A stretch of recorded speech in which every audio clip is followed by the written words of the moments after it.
క్షణికానందాలు, తాత్కాలిక ఆనందాల కోసం దిగజారి సంపాదించుకున్నవి వాటి విలువ ఏమీ లేని విషయం ఎప్పుడు తెలుస్తుందంటే శరీరం అనారోగ్యం పాలైనప్పుడు, ఆ శరీరం ముసలిదైనప్పుడు. అప్పుడు మిగిలేదల్లా ఎంత దిగజారి పోయింది అనే చరిత్ర అనేది ఒకటే ఆ వ్యక్తులకు తెలుస్తుంది వాళ్ళంతా దిగజారిపోయింది అవన్నీ సంపాదించుకోవడానికి. ఈ సంతోషం అవన్నీ వయసులో ఉన్నప్పుడు, ఆరోగ్యంగా ఉన్నప్పుడు అది శరీరానికి సంబంధించిన సంతోషమే, అది తాత్కాలికం, శాశ్వతం కాదు. అందుకనే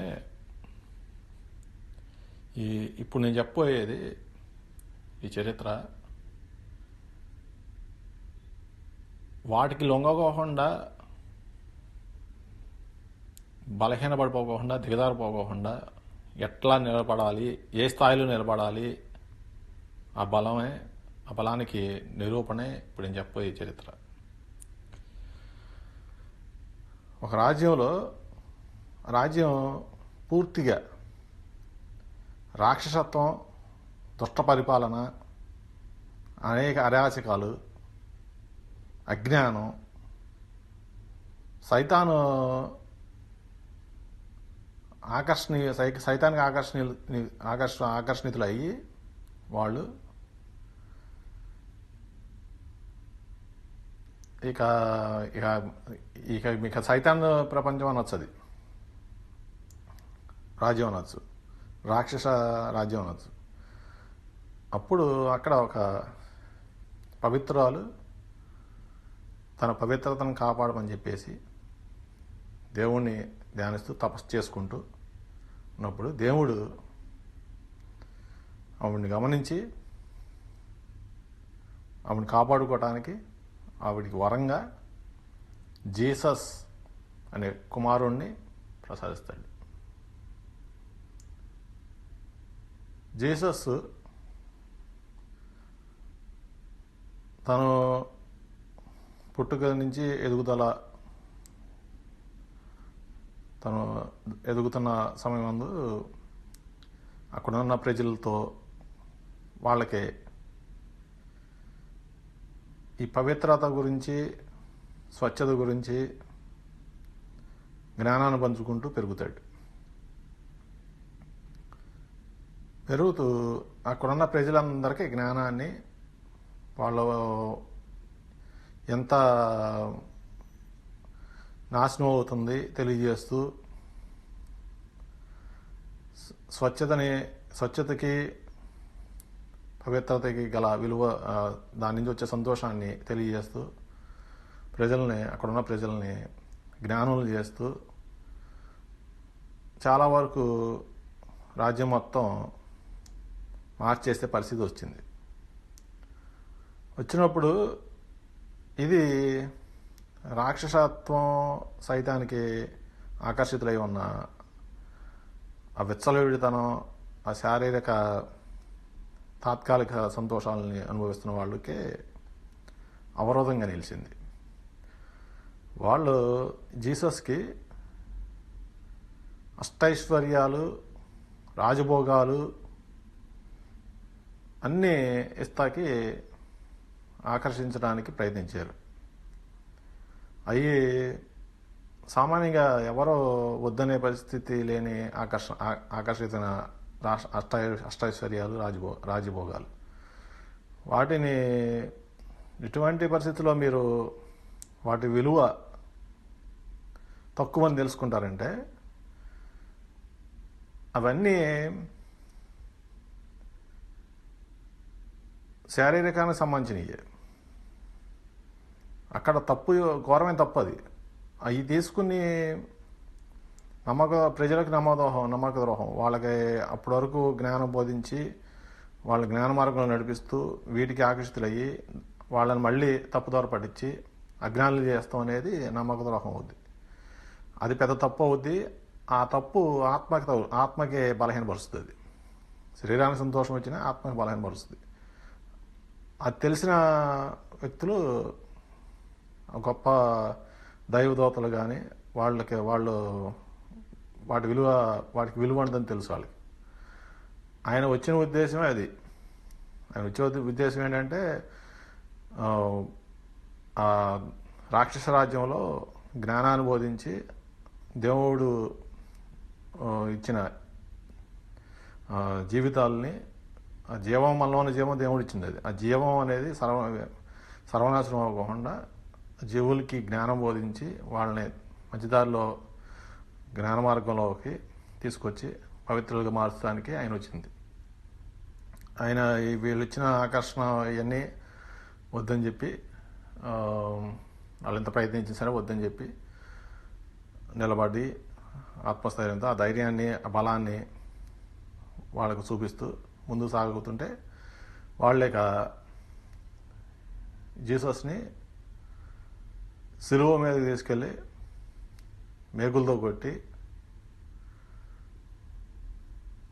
ఆయన్ని నాశనం చేయాలని చెప్పేసి నిర్ణయించుకుంటారు. ఆ ప్రయత్నంలోనే జీసస్ని సిలువ మీదకి తీసుకెళ్తారు.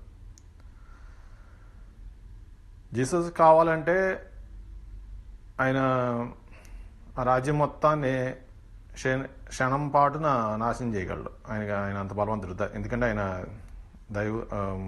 దేవుడికి స్వయాన పుత్రుడు కాబట్టి.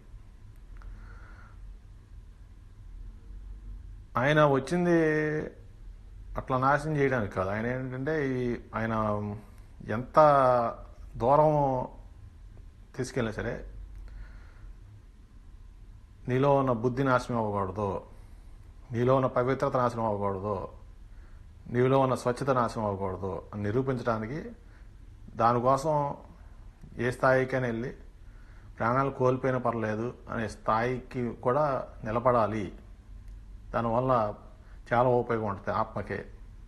శరీరం చనిపోద్ది కానీ ఆత్మ చనిపోద్ది. ఆత్మకే ఇంకా వేరేట్లు బలం వచ్చి ఆత్మ పరలోకి వెళ్ళిపోద్ది అనేది చూపించాలని చెప్పేసి ఆయన సిలువెక్కుతాడు. సిలువెక్కి పైపెచ్చు ఆయన అప్పటి వరకు అజ్ఞానంలో చాలా అక్కడ ఉన్న ప్రజలందరూ చేసిన పాపాలని ఆయన నేను శిక్ష తీసుకుంటాను, నేను భరిస్తాను ఆ బాధని, మీ పాపాలన్నిటికీ మీరు చేసిన ప్రతి పాపానికి నేను ఒక మేకు కొట్టించుకుంటాను, నా రక్తం చిందిస్తాను అని చెప్పేసి ఆ త్యాగాన్ని కూడా ఆయన చూపిస్తాడు ప్రజలకి.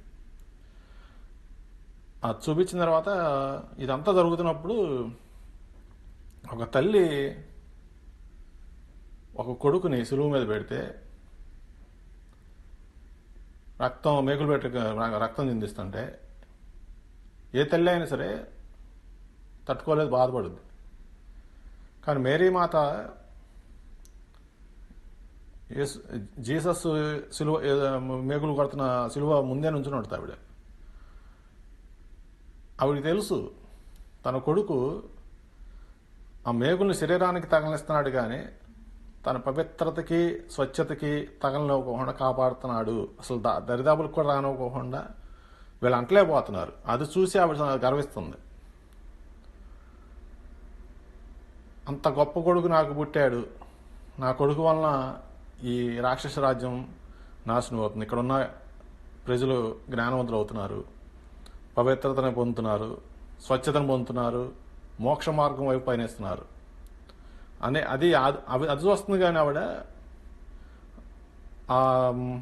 అందుకని ఆవిడే తయారు చేసింది. ఆవిడే కదా దేవుడికి తపస్సు చేసి ఇటువంటి పుత్రుడు కావాలి అని కోరింది. సో అందుకని ఆమె అంత అది చూసి బాధ ఉంటుంది, ఏ తల్లికైనా బాధ ఉంటుంది. కానీ ఆవిడ సంతోషించేది, గర్వించేది. ఎందుకంటే తన కొడుకు ద్వారా వస్తున్న విజయం, మార్పు, స్వచ్ఛత, ఆ ప్రాంతం మొత్తం పరిశుద్ధం అయ్యి రాక్షసత్వాన్ని పారద్రోలి, సైతాన్ని పారద్రోలి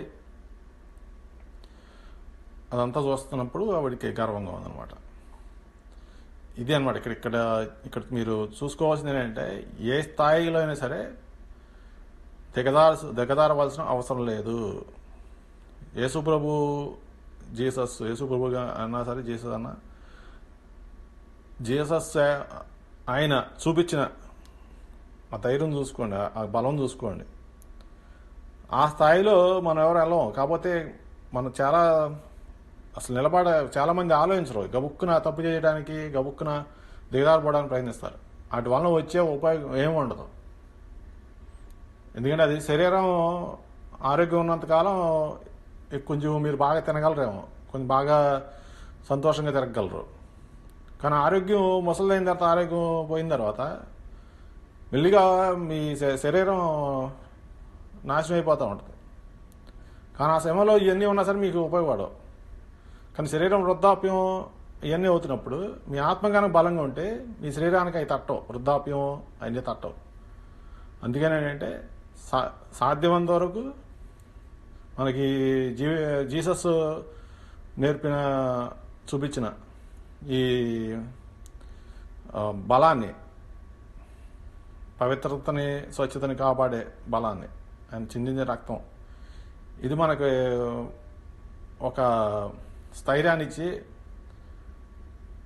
ఆయన చూపించిన ఆ స్థైర్యాన్ని మనం ఆదర్శంగా తీసుకుని, ఇది మేరీమాత కానీ తపస్సు కానీ, మేరీమాత చేసిన తపస్సు కానీ, ఆ తపస్సును చూసి దేవుడు పంపిన జీసస్ ద్వారా దేవుడు మనకు నేర్పించిన ఆ దారిని అందరూ అవలంబిస్తే ప్రపంచం స్వర్గం కింద మారిపోద్ది. సైతానికి అసలు ఎటువంటి స్థానం ఉండదు ఈ ప్రపంచంలో. రాక్షసత్వానికి ఎటువంటి స్థానం ఉండదు ఈ ప్రపంచంలో. దాన్నే స్వర్గం అంటారు. దీన్ని అర్థం చేసుకుని ఈ సాధన కనుక మొదలు పెడితే, అసలు కష్టంగా అనిపించినా సరే ఆ సాధనలో ఉన్న సుఖం, ఆనందం చాలా ఆస్వాదిస్తారు. నమ్మండి.